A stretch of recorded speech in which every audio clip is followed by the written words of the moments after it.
तो कैसे है दोस्तों, आज हम लोग फ्रिक्शन अब स्टार्ट करते हैं।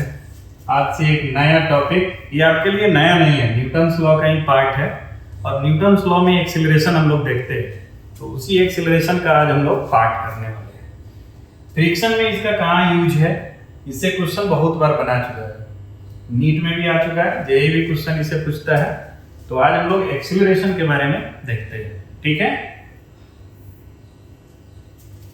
तो आप फर्स्ट में आप देखिए एक्सीलरेशन, ये न्यूटन्स लॉ में आप एक क्लास से भी पढ़ रहे हो, एक क्लास से भी हम लोग फोर्स के बारे में जानते हैं, एक्सीलरेशन के बारे में जानते हैं।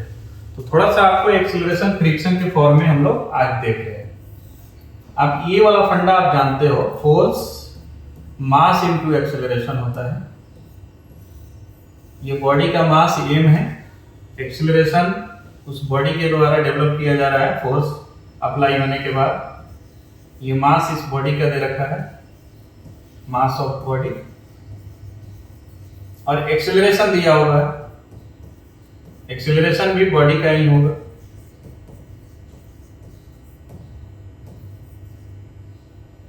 मान लो यहाँ पे कोई बॉडी है, ये 2 kg का बॉडी है। अब इस पे आपने फोर्स अप्लाई किया, ये फोर्स आपने अप्लाई किया है, मान लेते हैं 20 न्यूटन। हाँ, अब 20 न्यूटन का फोर्स अप्लाई कर रहे हो, जिससे अब ये बॉडी मोशन में आएगा। अब ये बॉडी मोशन में आ रहा है तो कितनी एक्सीलरेशन से गेन करेगा, कितना फास्ट जा रहा है। एक्सीलरेशन आप आराम से आप यूज करते हो, बचपन से भी हम लोग इसको करते आ रहे हैं। Acceleration equal to force by क्या लिखते हो, मास। यहां से आप 20/2 कर लेने वाले हो, तो ये मेरा 10 मीटर पर सेकेंड आ जाएगा, यही मेरा एक्सीलरेशन आ जाएगा। यूनिट के साथ हम लोग लिख लीजिए, मीटर पर सेकेंड स्क्वायर। इसका न्यूमेरिकल वैल्यू आपको ये 10 दिया हुआ है। एक्सीलरेशन का एक और छोटा सा फॉर्म आपको बता दे रहे हैं, यहाँ पे बेसिक है। एक्सीलरेशन अगर पॉजिटिव होता है तो इसी डायरेक्शन में फोर्स भी अप्लाई हो रहा होगा, फोर्स भी सेम डायरेक्शन में होगा, फोर्स भी आपका पॉजिटिव होने वाला है।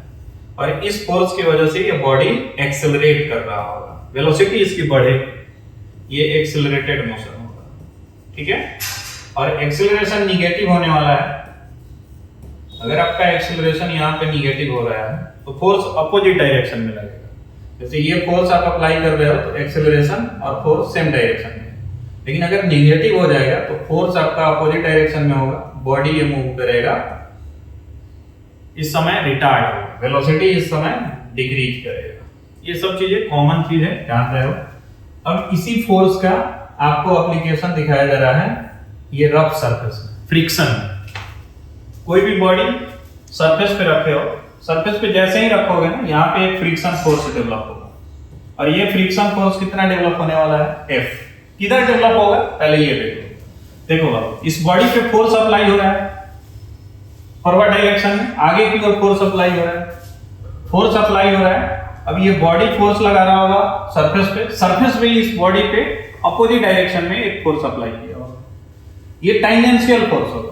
सरफेस बॉडी पे अप्लाई किया होगा टेंजेंशियल डायरेक्शन में, इसको हम लोग फ्रिक्शन फोर्स बोलेंगे। कैसा, कौन सा फोर्स बोलेंगे बाबू, फ्रिक्शन फोर्स। अब फ्रिक्शन फोर्स आ गया आपका म्यू एन पी, ये कॉमन चीज है, फ्रिक्शन आपका म्यू एन आ गया।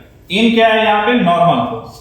1 kg का एक बॉडी दिया हुआ है, ये पुश कर रहा होगा, ग्राउंड को पुश कर रहा होगा, mg से इसको दबा रहा है, डाउनवर्ड डायरेक्शन में दबा रहा है, सरफेस भी इसको अपवर्ड डायरेक्शन में पुश कर रहा है। ये परपेंडिकुलर ही फोर्स लगाता है, जिस फोर्स को हम लोग बोलेंगे नॉर्मल फोर्स। नॉर्मल यहाँ पे आप देखोगे, ये नॉर्मल मेरा mg के इक्वल आ गया।